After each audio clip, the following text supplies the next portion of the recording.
Yeah, like mid-round.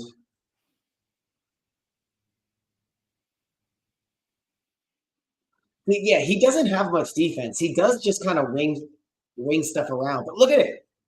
And he unloads to the boom, there's the right hand. Yeah. I mean, you could tell she's definitely the more trained of the two of them. She's covering up, but boom, that right hook Yeah. hits his ass down. Well, it's because he dropped his hands. Well, he's not, yeah, obviously we were talking about it.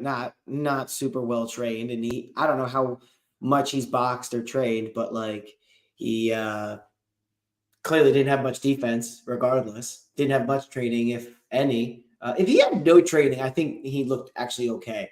But if he's trained at all or is, claiming to be a boxer, like obviously. Wait, Germaine Randamie, her last win was in 2020 against Juliana Pena. Holy shit. Good point. 3.5 years ago. Via submission, too, no less. I feel like I've been seeing her name pop up. She is a Dutch kickboxer. Okay, now it makes sense why she was fighting a dude. That's that Dutch kickboxing style that she probably has a little bit of. But yeah, that's really interesting. I mean, I feel like I've seen her name pop up. She definitely has canceled fights recently. Irene Aldana in 2021. Oh, yeah. Wow, that's a long time ago. Oh, injury.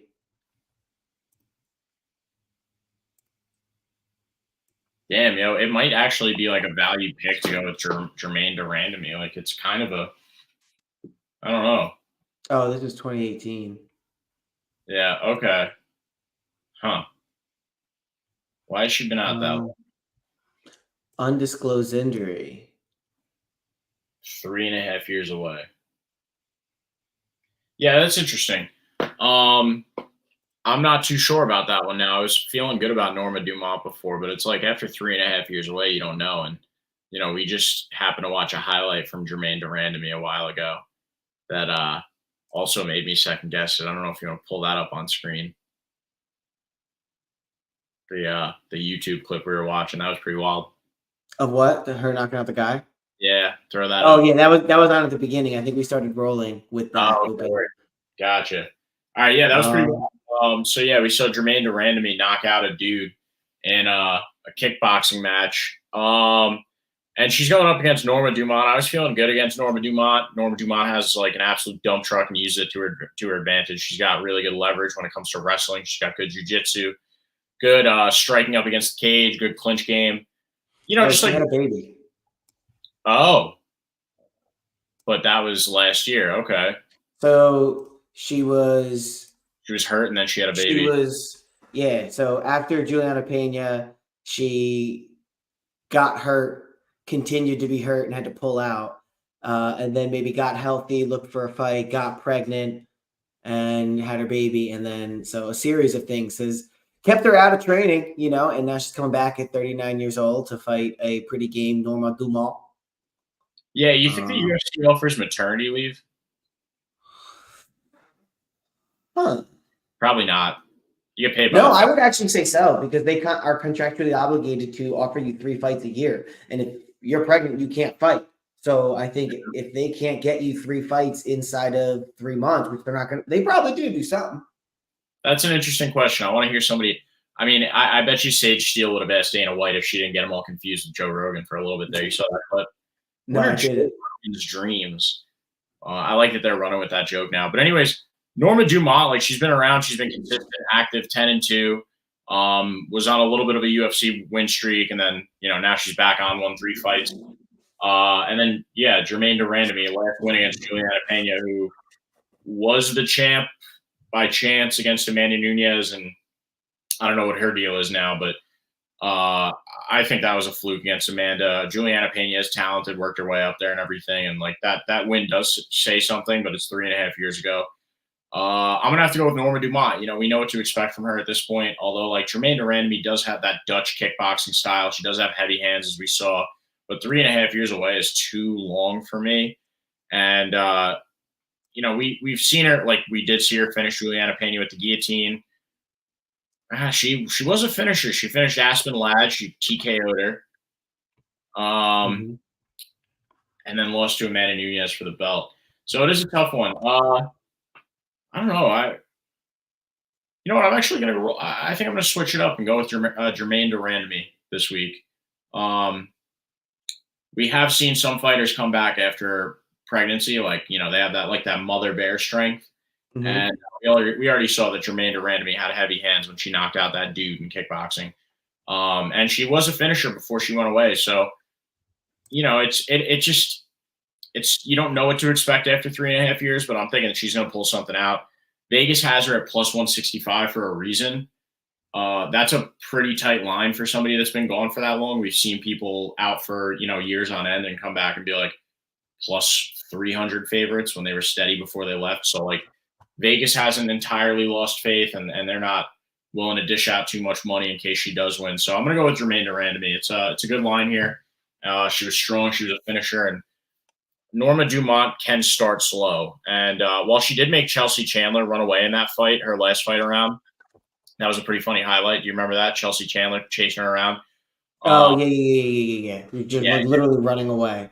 Yeah, you're not going to see Germaine de Randamie do that. I think you're going to see Germaine de Randamie bite down on her mouthpiece and swing there with Norma Dumont. When it comes to a battle between the two of them, a test of chins, a test of power, Germaine de Randamie probably has the advantage. Now, like I did say before, Norma Dumont, really good grappling game, really good clinch. So that is going to play a factor here. But if she starts off slow like she does sometimes, a girl like Germaine de Randamie is going to take full advantage of that, wallop her, land one on the chin. I think maybe she comes back and starts finishing people again.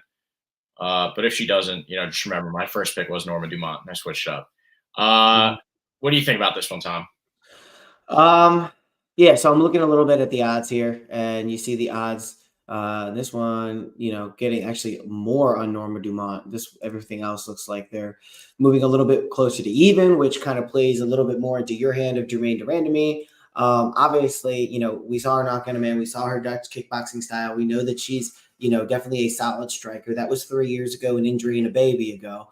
So it's a significant amount of time off, coming back at 39 years old, basically 40 years old, 39, 11 months, a week and 6 days. So basically 2 weeks away from being 40. I think there's just a lot of aspects in this fight that Germaine de Randamie is having to play catch up with.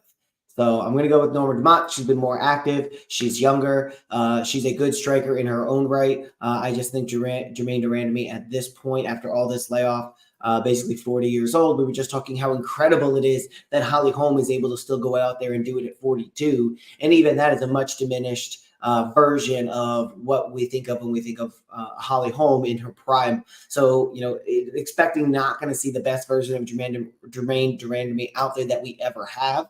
We're just hoping to see something that's better than someone who looked like they've been out for 3 years with an injury and a child. So, not something I want to hang my hat on, but it is something that I'm going to pay attention to, especially with the line moving towards even, because I think you do make a good point that, hey, all of those are question marks, but she could still come in and, striking, if she is, a lot of it is reliant on speed, but if she's able to have that technique advantage to where it's precision and, kind of fight IQ that's able to lead her to victory, that's still possible. It's not like she's lost any fight IQ. Her loss to Amanda Nunes, 4 years ago, and they were looking at that as her most recent loss. I'm still going Norma Dumont, but, I think it's a little bit safer as of right now, but I'm going to watch it. If that really moves closer to even, I really don't know what I would do at that point. Yeah, somebody's I would probably still say I'm Norma, but. Yeah, somebody's throwing money down on that, on Germaine de Randamie, though. The next one I want to talk about, my final prelim notable, is Court McGee versus Alex Morono. Both these guys coming off of losses, but very different losses. Court McGee was just knocked out by Matt Brown, who I believe at that time he set the knockout record, Matt Brown, or tied Derek Lewis for it.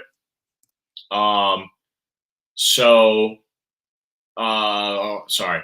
Lost my train of thought. Anyways, Alex Morono, we've seen him come in there against some really talented guys, some tough guys. He's come in like short notice a lot of times, and he's pretty consistent.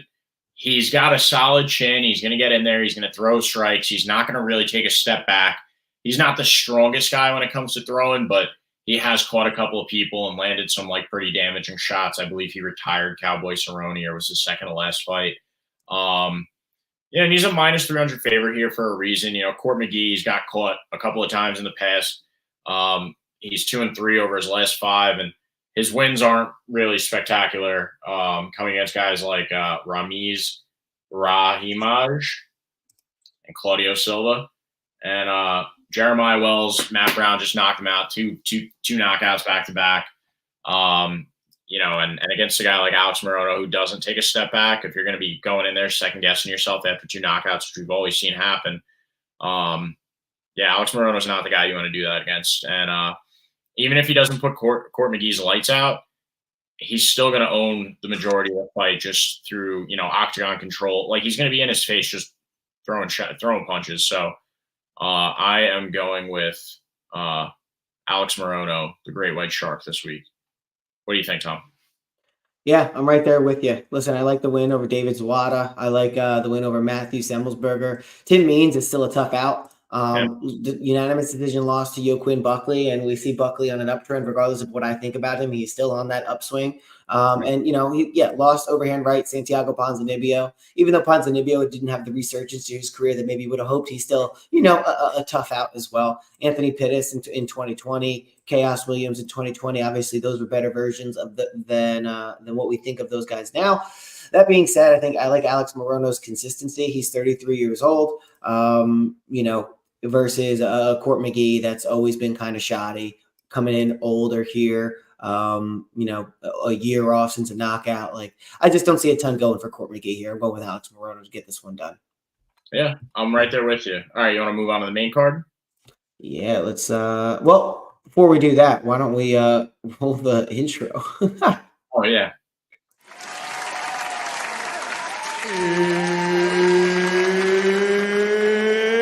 It's time! What's kicking, everybody? We're back for another episode of Pickin' Fights. If you've been with us, we just went over our prelim notables. I'm Keith, joined as always by my friend Tom. Tom, how are you, man?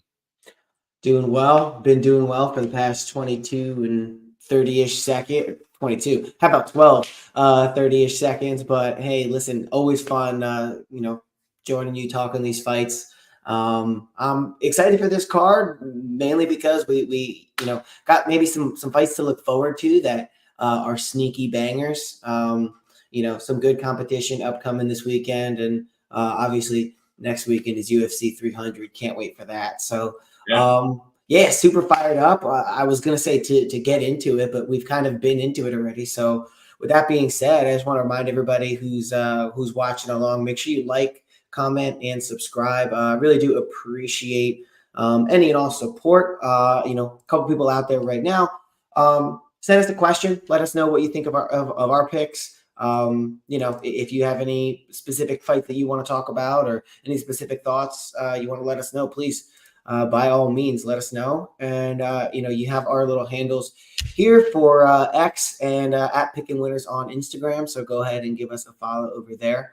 Really do appreciate it. With that being said, we can roll it right into our main card picks.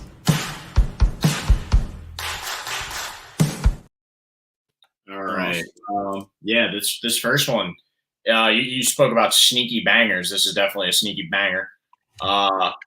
Trevor Peek versus Charlie Campbell. I am high on Trevor Peek right now. I like the guy. He has one loss since entering the UFC. That's to a guy fighting later on this card, who I also like a little bit, Chepe Mariscal. But Trevor Peek has put on some fun fights since he's been in. His first fight in the UFC was that wild knockout where he's just winging punches, landing hammer fists. And he's a guy that will stand in the pocket and fight with anybody. He's just real. I mean, it's not like he's creative in like an artistic way that Demetrius Johnson is like artistic and creative, or he's creative in the sense that it's like if his hand is up in the air, it's going back down. It's landing on you somewhere. Charlie Campbell will fire back a lot. He's a favorite in this one for a reason. He's got, he's probably the better all-around guy.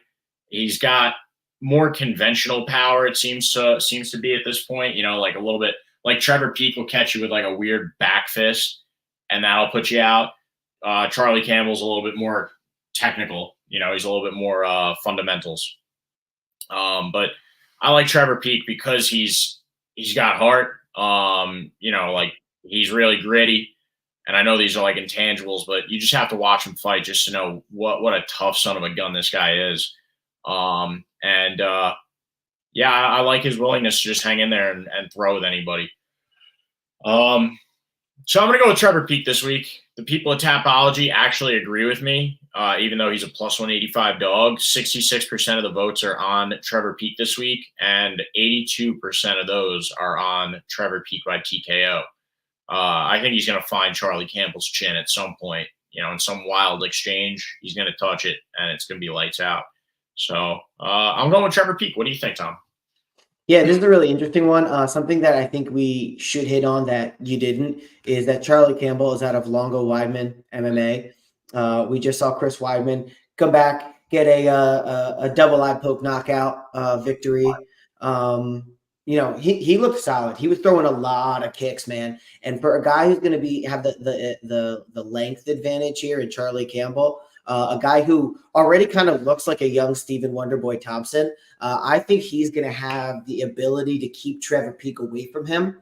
And something we notice a lot with Trevor Peek when we watch his highlights is that he's coming in close. He's digging to the body. He's throwing an overhand. He's digging deep shots and hard shots. Not a ton of kick work. He did have I forget which fight it was. He landed some low leg kicks that allowed him to get a takedown. He ended up, I think, going to decision in that fight. I want to say that was against Muhammad Yahya, is where he was digging to the leg. So have a little bit of leg kicks there, but I think Charlie Campbell, at 28 years old, 6 foot tall, 72.5-inch reach, I am going to be on his side in this one. The Longo Weidman MMA coming from a really good camp. I think he's going to use that distance. And if push comes to shove, I think he's going to have some grappling stemming from Longo and Weidman out there in Long Island. So also a New York guy. So I'm going to go a little bit closer to home and go with Charlie Campbell. I mean, being 6 foot tall in the lightweight division and able to use that length,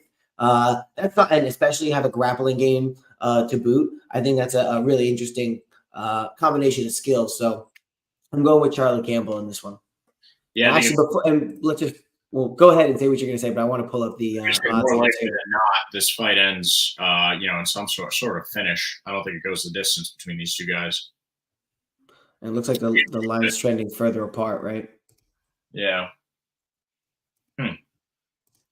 So, I mean, like we said, not two super well-known guys, but this one is going to be a striking contest. It's going to be a banger. It's going to be interesting. You got good coaches and a good gym involved, good height and stylistic matchup.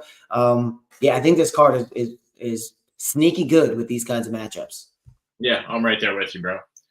All right, this next one we got is Lukasz Brzeski. I always say his name wrong. Versus Valter Walker.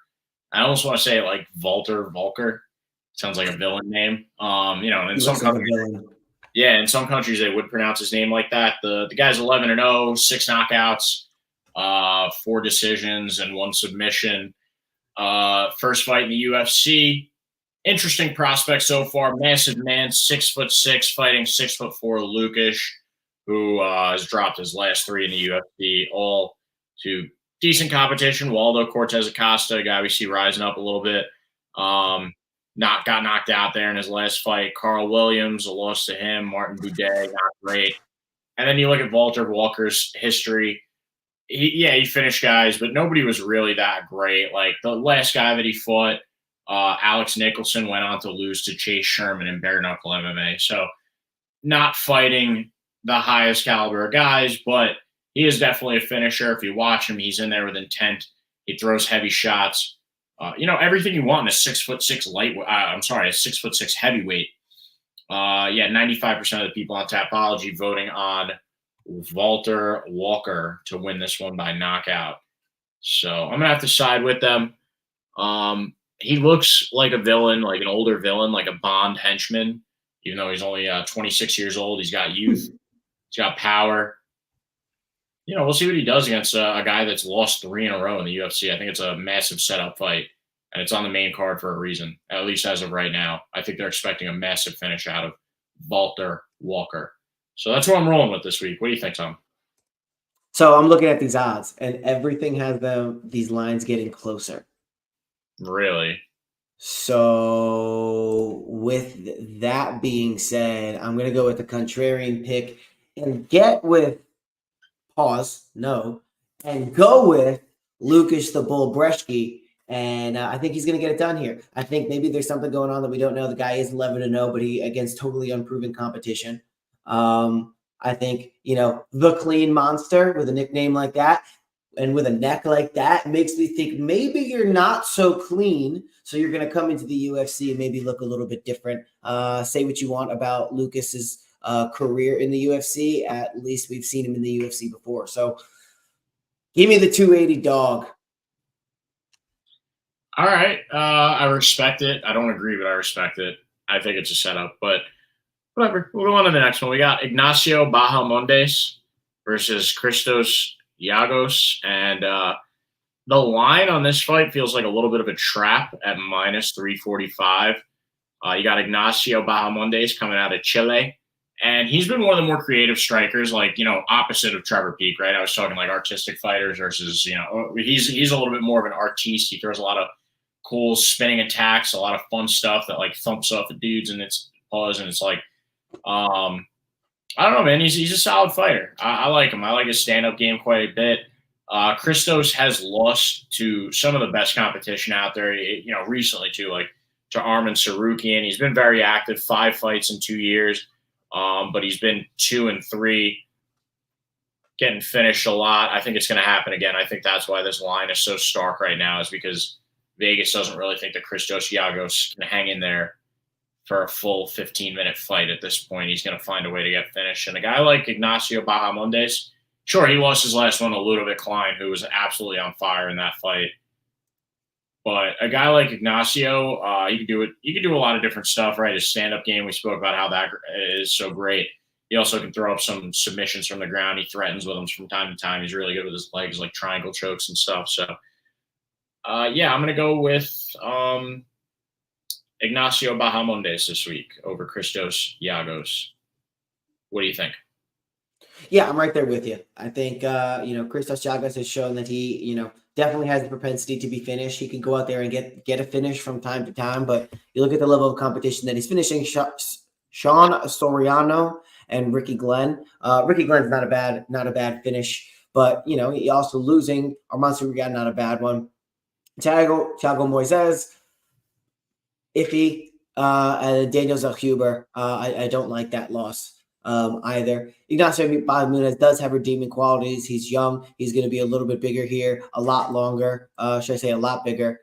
We were talking about, 6 foot tall at 155. Let's talk about 6'3" at 155 pounds. I think Ignacio Bahamondes is better wherever this fight goes. So, and that's why Tapology kind of has him winning by pretty much any fashion. Looking over at best fight odds.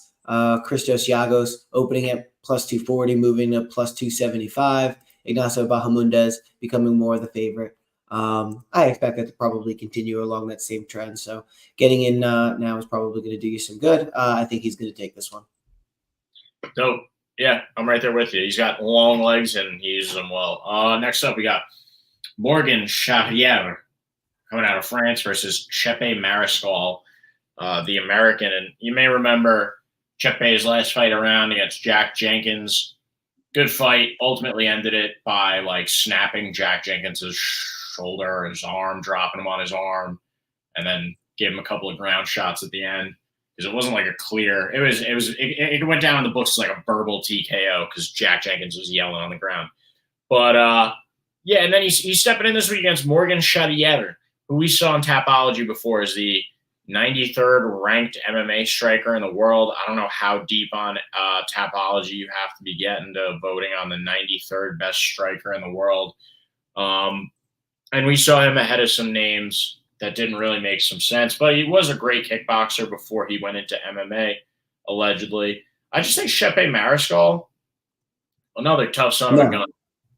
You look at these guys that hang in there, they throw stuff with, it's Chepe's eating these Jack Jenkins leg kicks. He's firing back and forth with Jack Jenkins. Jack's no slouch.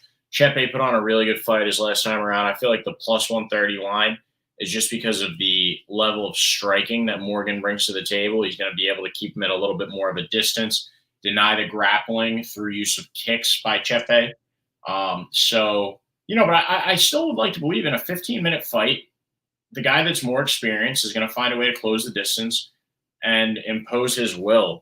There's not that much of an age difference here. 31 years old for Chepe, 28 for Morgan Charriere. Now, statistically, the younger fighter does win more. But, and again, the people at Tapology are right there with me. 60% of the votes coming in on Chepe Mariscal, the underdog here. I don't know if it's biased because of that fight, like recency bias because of that fight against Jack Jenkins, but he looked really, really good there. And I think the ceiling is pretty high for this guy, but against a guy like Morgan Charriere with this level of striking, I'm not like super confident on it. What do you think, Tom? Yeah, it's a close one. Looking at the odds, they started at minus 25, basically went all the way down to minus 170, then moving close. That's some really weird line movement. Wonder what that could be due to. Maybe that's just that one. Yeah, interesting with the line movement here, moving away and then back towards. As far as this one goes, I think it's kind of a toss up. The odds kind of show that. I'm a contrarian, but I'm going to go with you on this one. I'm going to go Chepe Mariscal. I liked, the way he looked against Trevor Peek, and we have, really high thoughts about Trevor Peek, even though I'm not going with him this week. Yeah, I'll be siding with you on this one with Chepe Mariscal to get it done. Dope. All righty. Next up, we got Alexander Hernandez versus Damon Jackson. One guy changed his nickname to be a little bit more unique. He was the Great, I believe, before. Now he's the Great Ape, Alexander Hernandez. And Damon Jackson is the Leech. I'm not sure who's had it longer, but I'm pretty sure Li Jingliang is the Leech. GTFO, Damon Jackson.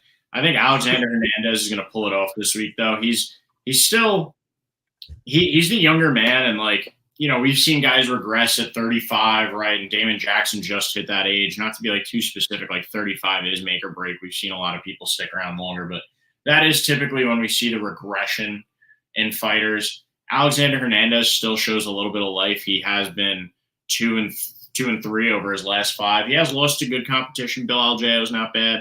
He had a good fight this week against Kyle Nelson, ultimately lost. Billy Q, also Damon Jackson lost to Billy Q. Hanato Moicano, that's, you get subbed by Hanato at 145. That's, that happens to a lot of people. And then you look at Damon Jackson, the resume is not as good. Yeah, I'm going to go with Alexander Hernandez. I feel like he's more complete, more youthful, got a little bit more pep in his step and a little bit more power to his punch. So I'm going to go with Alexander Hernandez this week to pretty much dominate Damon Jackson. Show he still has a little bit of life left to him. What do you think, Tom? Yeah, I think the thing for me with Alexander Hernandez is that he's prone to making mistakes and winning a fight and then falling into bad positions.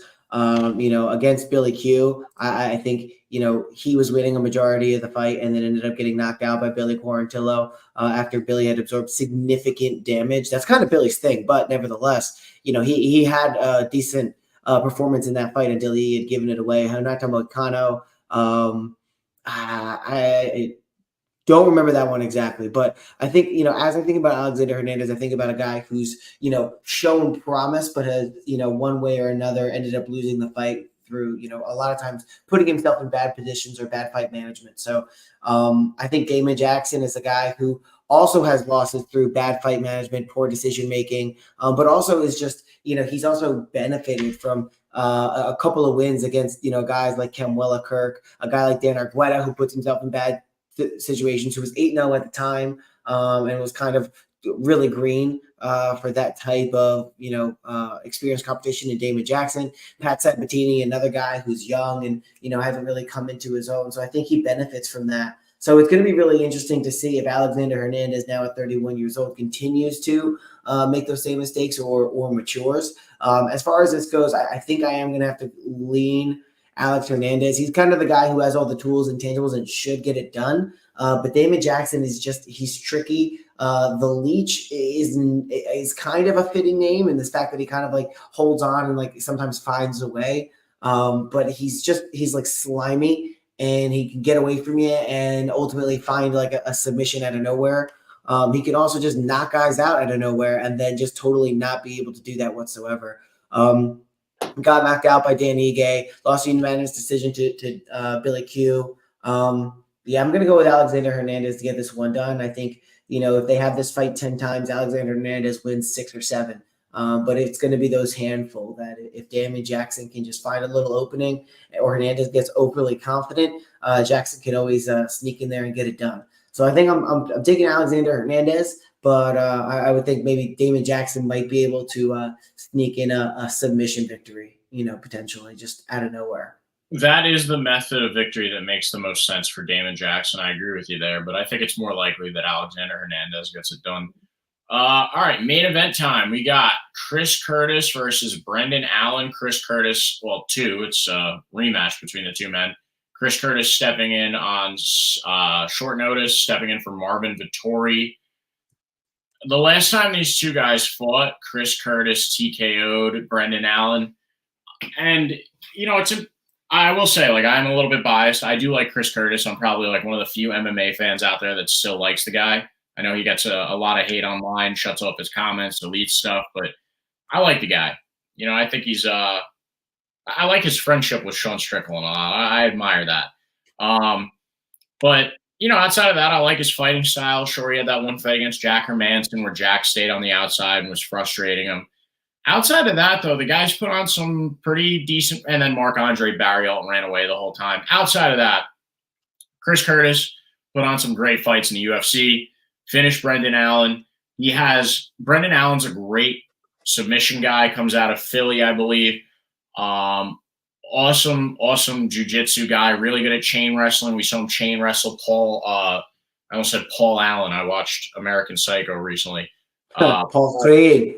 Yeah, Paul Craig. He submitted Paul Craig. He chain wrestled him and then rear naked choked him. I believe in the first round too. It was pretty simple. Mm-hmm. Takes a lot of these guys down. Bruno Silva, right? Takes him down, submits him. Takes him down, submits him.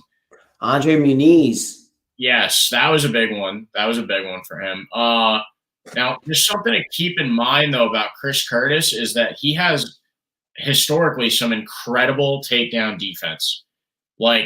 He really only, because of his stance, he really only allows himself to get, wrapped up in a single leg and then does that, little hop scoop back to the cage, works his way back. A situation like that, I could see Brendan Allen taking advantage of it. He has grown, and gotten a lot smarter since the last time the two of them fought. It's been a couple of years. And I'm sure, I'm sure he's better now at this point, right? He is. We've seen it. But Chris Curtis, that takedown defense and then that striking, that counter-striking style, I think we might see another fight similar to the last one where Brendan Allen can't take him down, begins to get frustrated, starts throwing stuff, and Chris Curtis is a great counter-striker. And Brendan Allen's striking is not on par with Chris Curtis's counter-striking. Ooh, I still, I just made that argument for Chris Curtis. I'm still a little shaky on it. And Brendan Allen's on a great winning streak right now. He is, making a push for the title. And I don't think a short notice Chris Curtis is going to be the guy to, but you don't see Chris Curtis really get submitted. You don't really ever see him get out wrestled because he never really gets taken down. So it's a tough one. It's a tough one. I want to hear what you have to say, and then I'm going to make a decision. But, clearly you can see I'm leaning one way more than the other. But I think it makes sense, my logic. What do you think, Tom? Looking at the odds are getting a little bit closer. That being said, I was looking back at Chris Curtis's, time in the UFC. And I noticed something. First fight in the UFC, Phil Hall's knockout, counter left. And then about a month later, capitalized on it. Brendan Allen, short notice, knocked him out. Bang. Punches and knees. Guess what? Chris Curtis, you're on the map, brother. Yeah. After that, pulled out against Dricus, beat Rodolfo Vieira in a boring fight, lost to Jack Hermanson, who's not that good, beat Joaquin Buckley, who is now on a tear, so that aged well. So that was a good fight. So it's like, all right, Chris Curtis is alive and well, but that was a year later. Loses to Kevin Gastelum, where he has excuses, and people are like, all right, like I'm not really loving this guy when he loses. Nasruddin Imavov, clash of heads. What was that? That was a good fight, though. Good fight, but I'm saying like afterwards he loses, and then he goes, and Kelvin Gastelum is middling at best. He loses to Kelvin Gastelum, so you're like, all right, this isn't going to be a guy who is going to bounce back from Jack Hermanson and go back towards the title. He's not really a title guy at this point. And like I think that's a pivotal loss in his career. And then you have the no contest clash of heads with Nasruddin Imavov, and then Marc-Andre Barriault, split decision win. And now we're starting to recognize where Chris Curtis is going to fall in his career. You look at how old he is now. He is 31-10, 36 years old. Like he's not on the part of his career where he'd be on his upswing. So I think you then look at Brendan Allen, 28 years old, and you look at his fights since they fought. He lost to Chris Curtis. Then he, wins a grappling fight. He's won every fight since. And his only other loss was to Sean Strickland back in 2020. Like I think this guy is a much better track record of wins and an idea of where he's going to go. And if he doesn't get Chris Curtis down, I think that definitely presents a problem. But what this part of his record is not showing is that his stand-up is much improved because people have to be so cognizant of that takedown and how aggressive those submissions can come. They have to then be more tailored towards takedown defense. And I think that's exactly what Brendan Allen looks for. And that's what he's able to unload with elbows and vicious shots up top. So they have to raise their hands, bang, then his opportunity to take him to the ground is that's where it is. And that's where he wins. So I think it's a very similar strategy as to what we may see Bo Nickel evolve to or continue to do, where, listen, my grappling is so good, I'm going to choke you out so quick that you have to be worried about that. That's going to free me up to land heavy shots. So you're going to have to break your hands up. That's when I take you down. Maybe Chris Curtis is going to work in a quick knee and expect that, but I'm going Brendan Allen. I think these guys are going two different trajectories in terms of their career at this point. Brendan Allen's only gotten better since Chris Curtis, and I think Chris Curtis has kind of peaked after the Brendan Allen win because as we went through, it kind of staggered since then. It's like the plane gets off the ground and, oh, this looks great. It's like when you're making a paper airplane, you throw it and it looks really good, and then after a while, it just starts going all over the place. You're like, damn, I thought that was going to be so much better than it was. And I think that's kind of the realization we're making about the career of Chris Curtis. Yeah, I don't know. I still think he's got some exciting fights left in him. And, I commend him for taking this one on short notice. I don't think it's been that disappointing. Like he has, I get what you're saying, though. It's like, but nobody ever looked at the guy going, that's going to be a champion someday. Dude, I don't know. I don't know if you remember, dude, after he beat Brendan Allen, because I had a high opinion of Brendan Allen. His only previous loss was Sean Strickland, so I'm like, all right. And that was early in his career. He's a grappler. Sean Strickland has a great takedown defense, was able to piece him up. Like it makes sense. And then, to come back, like I had a high opinion of Brendan Allen, and then he loses to Chris Curtis, and Chris Curtis, knocked him out, finished him. It's like, hey, hell yeah. Like Chris Curtis is exciting. 2 knockouts inside of a month. Like this guy is the shit. And then from there, the hype never really quite returned. He never surpassed that point. So from that, kind of comparison, it's a letdown. Yeah, no, I totally get what you're saying. I don't know. There's part of me that like still feels like Chris Curtis can squeak one out because we might see a scenario where like because Brendan Allen can't take him down, now it's the two of them standing, and Chris Curtis is like kind of doing his thing a little bit. Brendan gets tired, and then he's gonna piece him up. Yeah, I don't think you're going to see Brendan Allen get finished again, at least not in the same manner. But I don't know. You know what? I'm gonna roll with Chris Curtis. Yeah. Because you look at the two guys that Brendan Allen also had to adjust for, right? He's training for Marvin Vettori, who's wildly different from Chris Curtis. You're expecting like that aggressive pit bull style, trying to like chain wrestle himself, be a little bit, like not as intelligent, not as counter striking as Chris Curtis is. And I don't know. I think I'm just gonna go with Chris Curtis this week. F it. I'm gonna go with Chris Curtis and Chris Curtis to take the series. Yeah, I'm gonna roll the dice on him this week. I feel like there's a chance that he pulls it out. Like it's unlikely that we see him on the ground. It's very rare that it happens. So, with that being said, good chance. Brendan Allen wants to throw stuff, gets a little wild. Chris Curtis pops back and hits him with one. He likes to do that little lean forward, confuse guys that aren't as boxing heavy, where guys will then throw something really, really heavy over the top. He pulls back and follows with something. You could see a scenario like that from Chris Curtis this week. I would like to see that personally. I'd like to see him rise back up. But all right, let's put a bow on this thing. What do you say? Brendan Allen, first round submission. Yeah, I mean it's more likely than not. Yeah, right. Brendan Allen, first round submission. That's what I was like going into this one thinking. And then Or second. I could potentially, because of Curtis's takedown defense, see maybe going second. But yeah, I think it's going to be like one of those 1, 2, or 3 round ones. Like if you do like a round and submission combo thing, that'll work out for you. If you bet responsibly, if you're going to do it. But I think that's like the most likely outcome. But like there is this part of me that thinks Chris Curtis is gonna pull off the upset. But yeah, most likely rounds 1, 2, or 3 submission for Brendan Allen. I'm gonna go with Brendan Allen for my pick rundown, but like I will be staking a little bit on Chris Curtis. I'll say that. That's how I'll handle this one. All right, pick rundown time. What do you say?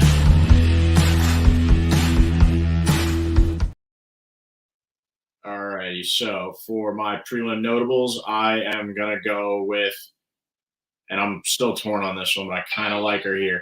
Germaine Randamie over Norma Dumont, Alex Morono over Court McGee, and then for the main card, I like Trevor Peak over Charlie the Cannibal Campbell, Valter Walker over Lukasz Brzeski, Ignacio Bahamondes over Christos Giagos, Chepe Mariscal over Morgan Charriere, Alexander Hernandez over Damon Jackson, and Brendan Allen over Chris Curtis. But like I said, gonna skip a little bit on Mr. Curtis. What do you think? I will be going with Norma Dumont over Germaine Randamie. I am going with Alex Morono over Court McGee. Going with Charlie Campbell over Trevor Peak. Lukasz Brzeski over Valter Valker. Ignacio Bahamondes over Christos Giagos. Chepe Mariscal over Morgan Charriere. Alexander Hernandez over Damon Jackson. And give me Brendan Allen over Chris Curtis. All right, excellent. Just want to thank you, Tom, for spending a little time with me on this Monday evening. Of course, brother. No, Tuesday, right? Today's Tuesday. I had yesterday off. Tuesday, yeah. I got yesterday off, so like my whole weekend's my whole week is thrown off. So yes, thank you for taking time out of your Tuesday evening. You, as well as the people that joined us. Jump in the comments next time, guys. Make sure that you're hitting that like and subscribe button. It helps us out tremendously. Leave us comments. Chat with us. We like responding to the comments. Follow us on X and Instagram @_PickinWinners. Our names are also right below our faces @PickinFightsTom, @PickinKey. You can also listen to us on Spotify, audio and visual. Hasta luego. Wow, this is a really bad outro on my part. I didn't know what to say except have a good one. What else? Thank you again. All right, let's get out of here.